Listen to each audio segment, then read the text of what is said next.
Fundamentally, I believe a Christian changemaker is someone who is wholeheartedly committed towards preserving and enacting the values of Christianity in a way that changes the lives of others. Inherently, all Christian changemakers are Christians who have devoted themselves so selflessly to change that they expose themselves to vulnerability, risk, and even danger. John Howard was born in London in 1726 to an affluent English businessman. Howard eventually inherited this wealth in 1742 when his father died. However, it should be stated that Howard inherited faith as well as money from his father, since Howard's Calvinist beliefs instilled in him by his father undoubtedly guided him later in life.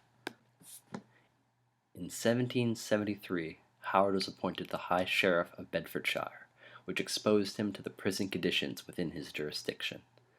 Howard was appalled by the conditions of the county jail, and he eventually found the state of other English prisons to be equally revolting.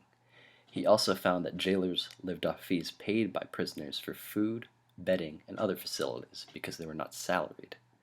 This system inevitably had consequences on poorer prisoners who were forced to live in horrid conditions.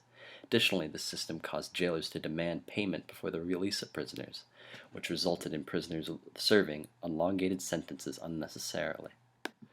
Howard's scrutiny of prison conditions in England led to two 1774 parliamentary acts, which abolished jailers' fees and enforced prison health improvements. Later, in 1775, Howard journeyed around Europe to examine prison conditions. He eventually visited prisons in Scotland, Ireland, France, Holland, Flanders, and Switzerland. Howard also embarked on a similar expedition in 1781, where he visited Denmark, Sweden, and Russia. Additionally, Howard traveled to Spain and Portugal in 1782. Overall, it should be noted that Howard undertook all of these journeys during a time when prolonged travel was uncomfortable and dangerous. Altogether, John Howard made 7 major journeys from 1775 to 1790 in order to realize his personal mission of penal reform. He donated money, criticized governments, and wrote books, all for the sake of improving prison conditions both nationally and internationally. Even after his death in 1790, John Howard is still recognized as an influential figure within the schema of the penal reform movement.